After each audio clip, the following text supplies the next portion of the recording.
Bonjour à tous et bienvenue au Petite Vue. Suite à une discussion qu'on a eue il n'y a pas si longtemps que ça, durant notre top 10 sur les films d'horreur, il y a bien des gens qui ont dit « Ah, ben c'est intéressant, vous avez parlé de films, mais pas juste de films, mais de musique de films. Okay, » J'espère qu'on a parlé de films. Oui, parce que si on ne parle pas de films, on a pu discuter.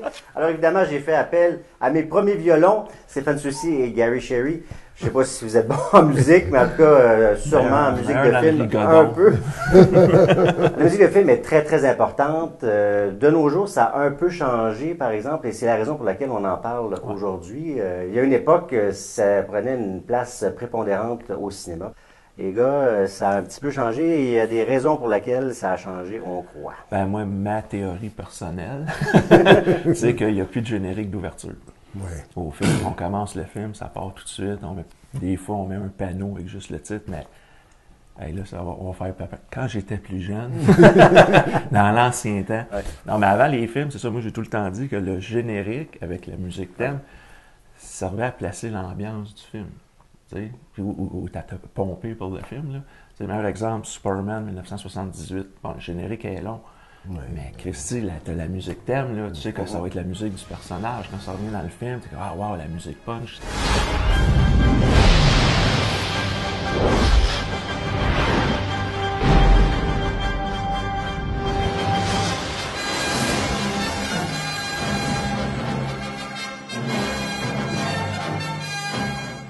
Halloween. Bon exemple aussi. Ouais. Bon, c'est la citrouille, puis là, on zoom in tranquillement, mais la musique place l'ambiance.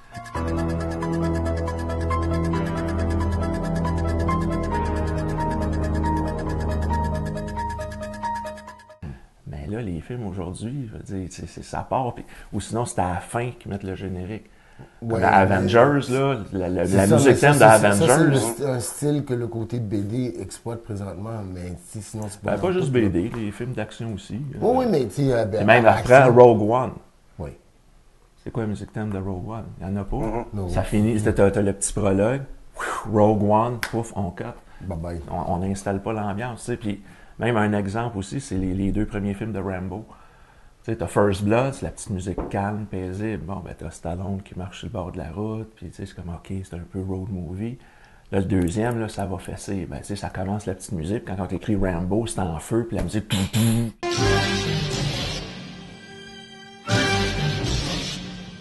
Puis là, ben, c'est là que t'avais une musique thème qui se plaçait, puis là, tu reconnaissais le film. Mais aujourd'hui, je te dirais, là, en 2000, depuis les 2 dernières années, là, chante-moi le thème d'un film. On n'a pas été élevé d'ailleurs justement avec ça. On veut avoir le produit original. Par exemple, il va y avoir une suite, puis on dit, voyons, on n'entend pas la musique thème. Bon, il y a quelqu'un d'autre qui l'a reprise, puis on ne l'entend pas. Oui, mais ça dépend. OK, tu sais, la première fois, on peut dire que la musique a vraiment changé. Côté film, OK, pour les ouvertures, mais c'est Dennis Hopper quand il a fait Easy Rider. Easy Rider, en vérité, toute la musique du film, là, c'est sa collection privée d'albums avec un best-of. Ouais. Après ça, Tarantino l'a amené à un autre niveau, puis avant Tarantino, dans les années 90, où est-ce qu'on pourrait dire tout le mélange des genres, la télévision avec HBO et tout ça, c'était la musique d'un groupe où c'était plus personnalisé comme qu'est-ce que Danny Elfman, de Hans Zimmer, John Williams faisait, le côté thématique. Là. Donc, les musiques peuvent plus être associées vraiment parce que c'est un groupe. Il y a une association, là. Dans Easy Rider, c'est avec Steppenwolf. Ouais. Mais après ça, il n'y a pas eu l'espèce de, c'est finalement l'espèce de génération baby boomers qui a voulu amener ces fameuses chansons. Stephen King, même quand il écrit un livre, il fait référence à certaines chansons de son époque. Finalement, moi, je pense que c'est arrivé dans les années 80. La fameuse génération de John Hughes avec Breakfast Club. On arrive avec une chanson thème qui est très forte.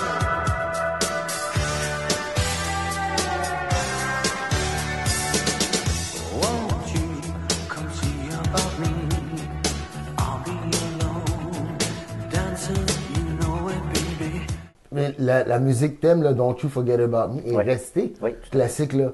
Mais au point que le groupe, si c'est pas de ça, tu demandes s'il existe. Oui, on a parce qu'il y a Sanctify Yourself, c'est ça, mais ils ont eu 3-4 succès, puis c'est tout. Mais le reste, ils vivent autour de Breakfast Love, qui est encore très bon. Oui, exactement. Là, ça dépend. Est-ce qu'on parle de musique originale écrite ou de chansons? Oui, ou mais de chansons originales. C'est un ça, autre classique, à ce situé, on parle de Don't You Forget About Me, mais Eye of the Tiger, de Survivor. Qui est tu fais jouer ça, c'est Rocky. Et Rocky a quand même une chanson, il y a Bill Conti qui avait quand même composé une musique thème.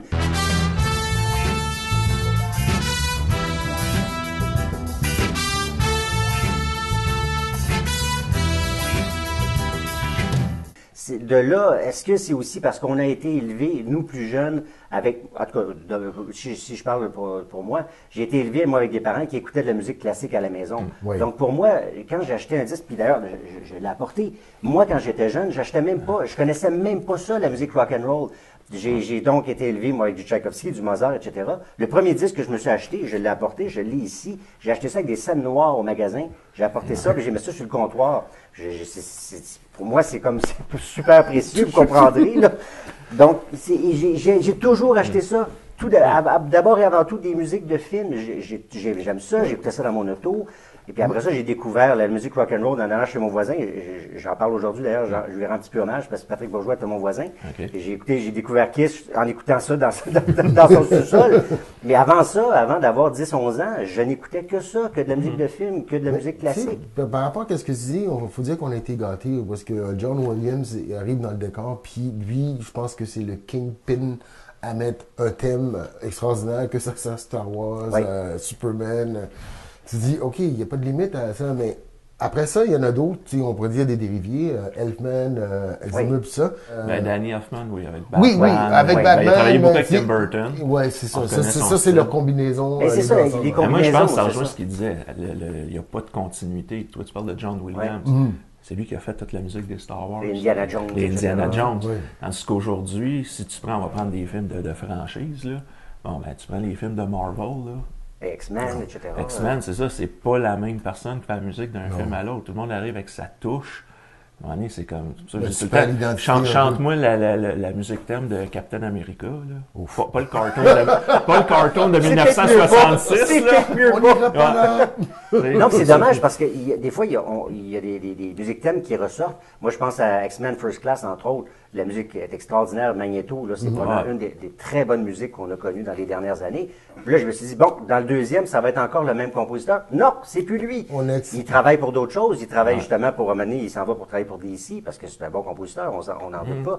Mais pourquoi on ne garde pas ces gars-là? Pourquoi on ne les garde pas pour travailler sur ces franchises-là? C'est très étrange. Mais l'autre question que je me pose, est-ce que c'est une question de coût? Parce que là, on parlait de chansons tantôt, puis ça devient de plus en plus à la mode, même dans les bandes annonces. Regarde, là, si on prend les 2 derniers films de super-héros, là, la bande-annonce de Thor Ragnarok, t'avais la tune de Led Zeppelin. Exactement. Puis là, dans la tune de DC, t'avais une nouvelle version de Come Together des Beatles. C'est comme, OK, on est rendu à même mettre des chansons dans des films. Mais c'est pas le concept. Non, je fais pas comme Baby Driver, parce que le concept, c'est on prend des tunes, puis ça crée l'ambiance, la scène, puis c'est un exercice de style, ou les films de Tarantino, ou quand on prend des tunes pour nous amener dans une époque. Oui, mais... Je fais abstraction de ça. Mais d'accord. Pourquoi qu'un film comme Thor Ragnarok, tu mets la tune de Led Zeppelin? Ouais, Immigrant Song, puis tu la mets 2 fois en plus, à un moment donné, tu dis, OK, avec toute la panoplie de chansons que t'as, ça rend pas justice à l'action qu'on voit. Parce que la musique est pareil, un acteur. Tu vois, comme Guardians of the Galaxy, les chansons, ça passait plus. Ça fait partie du concept. C'est ça. C'est ça. Mais quand ça fait pas partie du concept, puis en tout cas, moi, je reviens à ce que tu dis, il n'y a pas de continuité avec les compositeurs. Fait que tout le monde y va... en plus, c'est même des fois, ils prennent un autre compositeur puis ils changent même la musique thème. Tu sais, comme dans la franchise Superman, c'était pas toujours John Williams qui a fait les 4 films, mais c'était quand même écrit thème de Superman by John Williams. Ouais, ils font des dérivés. La musique de Superman, c'est John Williams, là. Tout le reste, c'est moi qui l'ai fait, puis j'ai respecté le thème de Superman. Des fois, on les réutilise, ça fonctionne pas très bien. Justement, parlant de Superman, je pense que ça a été réutilisé dans un... dans Justice League, ils ont ramené quelques notes. Exactement. Ben, tu vois, on parle de ça, peut-être c'est ça la problématique aussi un peu, là. Est-ce que les musiques thèmes, parce que le nouveau Batman, les Batman de Christopher Nolan, il n'y a pas de musique thème là-dedans. Non, la musique atmosphérique est efficace, la musique. Mais on reconnaît quand même, il y a mais c'est des pads. C'est pas... c'est pas la musique de Danny Elfman, non. Avec les montées de trompette. Fait que là, pourquoi qu'on me ramène quelques notes du thème de Danny Elfman dans le film Justice League quand Batman arrive, puis on prend quelques notes de John Williams quand Superman revient? Ouais. C'est parce que la musique était trop atmosphérique, je sais pas. Là. Non, mais On dirait qu'à partir c'était pour d'Inception- ramener un peu le thème. Ouais, mais on dirait à partir d'Inception avec Hans Zimmer, là, on est parti dans ce mode-là. Là. Le côté atmosphérique peut marcher parce que quand on regarde Dunkirk, parce que la musique, c'est carrément du son. c'est pas vraiment de la musique. Mais la façon, la musique, et comme acteur, là, te stresse tout le long du film. T'es comme, tu sais, ça n'a pas de bon sens, là, tu sais, toutes les émotions qui passent, tu ressens qu'est-ce que les gens vivent. Ouais. Ça, c'est génial. La musique est supposée comme ça, t'accompagner. Ou même te faire sentir quelque chose que, pas que t'es pas assez intelligent pour voir, là, mais tu sais, dis, OK, moi, je t'amène là. Tu sais, la musique va te le faire. Mais quand c'est une musique originale d'un groupe ou quoi que ce soit, on le sentira pas parce que c'est carrément hors contexte, parce que chaque musique a quelque chose de particulier pour peu importe la personne. Meilleur exemple, c'est quand quelqu'un crise d'amour, on dirait que toutes les tunes qui passent à la radio, toutes les tunes qui croisent, comme, pourquoi là? C'est une conspiration à chaque fois que je passe, c'est avec ça que j'écoutais, on était là, on faisait ci, on faisait ça. Non. Mais tu sais, la musique en tant qu'acteur, quand c'est atmosphérique, ça peut marcher. Ouais. Mais je trouve le côté thème original, tu sais, avec le... est-ce que c'est une question de coût? Comment ça se fait que tu as la chanson des CDC? Ben, je sais pas. Tu sais, parce qu'on a toujours dit que ça coûte cher, les droits. Oui, pourquoi Back in Black des CDC est dans je sais pas combien de bandes annonces? Tu as le prochain le remake de Death Wish. Oui. Encore Back in Black qui joue dedans. Tu l'avais dans le preview d'Iron Man.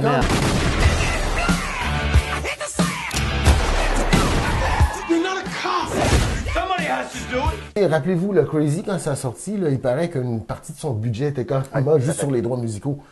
Alors, mais c'était quand même un film qui était là-dessus. Oui, c'est ça. C'est un film pour te mettre dans le contexte d'une époque. Exactement. Ouais. Puis le disque était la quête aussi de Marc-André Grondin. Oui, c'est vrai. Est-ce que vous croyez, puis là, évidemment, nous, on est d'une certaine génération, on a été élevés avec ça, avec la musique, par exemple, de Jerry Goldsmith dans The Omen, etc. Est-ce que vous pensez qu'encore aujourd'hui, c'est possible de ramener ces bandes sonores-là où on est rendu à une autre époque où c'est plus nécessaire, où ça fonctionnerait plus nécessairement, de ramener des thèmes comme, par exemple, Halloween qui était joué, puis on sait qu'on est dans une époque en 80. C'est très à la mode de revenir avec des genres de thématiques comme jouer au clavier. Stranger Things, ouais, avec la musique style années 80. Non, mais c'est un cycle. Ça va revenir. Ouais. À un moment donné, là, on est ailleurs, mais ça va revenir, veut pas, parce que la musique, moi, en tant qu'acteur, bien composé, ça fait toute la différence. Le stress, là.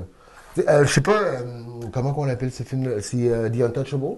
C'est De Palma qui fait ça. Lorsque la scène, hommage à Cuirassier, pas Duncan, on voit le landau qui est en train de descendre. La plupart des gens, je me rappelle dans le temps, si tu leur disais, OK, te souviens-tu, c'est quoi la musique qui jouait? Non.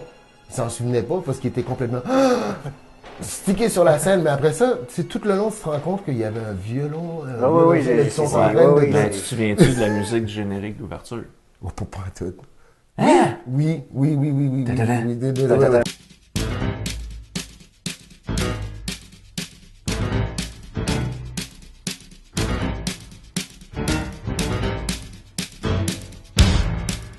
C'est ça, donc ça revient à ce qu'on disait tantôt. Ouais. Le fait qu'il n'y a plus de générique d'ouverture, t'as pas une chanson qui joue, que ça fait c'est ce film-là.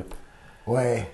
Le meilleur exemple, là, Antarctica, musique de Vangelis. C'est écoute, là, moi, je travaillais dans un magasin dans le temps, là, puis ça jouait à la radio 3 fois par jour. Ouais. Mais ça juste disait, oui, la musique de ce film-là. Ouais. Tu sais, mais je parle vraiment de musique, pas des chansons, là. Parce que c'est sûr, Eye of the Tiger, Don't You Forget About Me, My Heart Will Go On. On sait que c'est des chansons associées. Il y a une époque, dans les années 80, Chariots of Fire jouait à la radio. Ouais. C'était interminable. C'était joué quand même à la radio.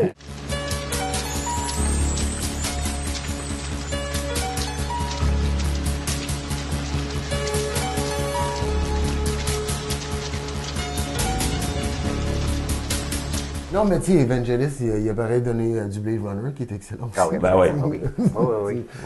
1492, Ouais. c'est une bande sonore absolument incroyable. Exactement. Mais donc, en vérité, le problème, c'est qu'on n'a plus de thématique qui nous permet je pense qu'il n'y a plus la place pour ça. Comme je te dis, c'est que souvent, ces musiques thèmes-là qu'on avait au début, avant, qui nous plaçaient dans le monde du film, c'était à la fin. Mais souvent, bon, à part pour Marvel qui ont donné l'habitude de rester assis, un teaser à la fin, mais quand ça joue, le monde se lève puis ils s'en vont. Ouais. Tu sais, moi, je me souviens, le premier film, c'est arrivé puis ça m'a frappé, c'était le The Mummy avec Brendan Fraser. Là, ça, je fais, non, il n'y avait pas de générique. Puis là, c'était à la fin, tu vois tout le design, puis les hiéroglyphes, puis ils font le générique, puis la grosse musique. Je fais, ah, ils ont mis le générique à la fin, comment ça? Mais à Star, ils font tout le temps ça. Comme je dis, moi, Avengers, c'est la même affaire, super beau générique, le nom de l'acteur. Tout est placé, la musique part, j'ai fait, non, mais pourquoi c'était pas au début? Iron Man 3, moi j'ai beaucoup aimé le générique d'Iron Man 3 à la fin. Mais c'est ça, mais tu l'as dit à la fin. Oui, mais au moins, une des choses qui est pas pire, c'est qu'avec les films de Marvel puis tout ça, en général, les gens ont appris à rester parce qu'il y a toujours un petit teaser à la fin. Au moins, les gens restent pour ça. C'est pas si mal, mais pour les autres films, c'est vraiment triste. C'est vraiment très, très triste. Mais moi, c'est ça que je trouve, c'est que le mot est moins placé. Ouais. Mais pourquoi on est allé vers ça, je ne sais pas. C'est à cause des vidéoclips? C'est-tu à cause de notre société qu'il faut que tout aille vite? Même souvent dans les vieux films, le fameux The Hand. Pourquoi c'était juste écrit The Hand? C'est parce qu'on t'avait mis tout le générique au début. Exact. Fait que les Chaplin, les Wizard of Oz, là, tout était au début. Mais il faut dire que les équipes étaient moins grosses. Ouais. Ça sera un autre débat aussi parce que, évidemment, c'est dommage pour tous ces gens qui travaillent sur les films. Puis, on ne prend pas le temps de voir et de reconnaître aussi. C'est en tout cas, évidemment, il y a des gens qui ça n'intéresse pas, mais pour la plupart des gens et des cinéphiles qui nous écoutent, c'est toujours intéressant de savoir, bon, c'est qui est le producteur, qui est le réalisateur, qui a fait les costumes, qui a fait la musique, justement. Moi, c'est quelque chose qui m'intéresse parce que, énormément. tu sais, veux pas, on a eu une époque où est-ce qu'il y a des Ennio Morricone, des John Barry, des compositeurs qui était extraordinaire. Absolument. Mais là, essayer de m'en nommer un nouveau, un récent. Ouais, c'est ça, j'allais dire. Qui qu'on peut nommer, là? À part Hans Zimmer. Je sais. James Horner qui est décédé. Mais celui qui, comme je vous dis, qui a fait la musique de Magneto, quand je vois son nom, je le reconnais, mais je ne pourrais pas vous dire son nom par cœur, malheureusement. C'est bien triste, là, mais je reconnais son nom parce qu'évidemment, j'essaie de m'arrêter pour voir les noms des gens, mais Christopher Young en fait quelques-uns, mais c'est quand même plus très très jeune, mais bref. Mais c'est ça, on les reconnaît plus malheureusement. Non, je trouve ça de valeur parce que je me souviens à l'école, il y a un gars, lui, c'est sa musique, c'est juste une musique des films. Il y avait une collection, c'est juste ça. Puis il pouvait te nommer, il entendait une note, ça c'est lui, ça c'est. Je trouve ça fascinant. Puis, probablement de mes amis. Ah, mais c'est peut-être une tendance aussi qu'on va plus vers de la musique d'ambiance puis atmosphérique. Comme je dis, j'avais dit l'autre fois, hors caméra, mais tu vois, il y avait le Blu-ray du spectacle de Hans Zimmer. Puis moi, j'avais regardé le set list de tous les titres. Puis ça part, tu fais, oui, c'est telle musique, c'est telle mélodie, tu sais, Rain Man, Gladiator, tout ça. Puis là, après ça, t'arrives, tu tombes à Inception, The Dark Knight. Là, t'es comme, OK, là, on tombe dans les musiques atmosphériques. Puis je me dis, comme show live, là, tu sais, je pense pas des stages, wow, hey, là, j'embarque, c'est comme, t'es comme, oh, yeah. Bon, avant qu'il commence à chanter, on va arrêter non, pas de danger, pas de danger. En tout cas, si vous trouvez, vous aussi, que Hollywood est en train de fausser, écrivez-nous, il n'y a pas de problème. Puis, allez sur notre page Facebook, visitez-nous et puis écrivez-nous. Bien sûr, on aime avoir vos commentaires. On se retrouve très bientôt. Au revoir.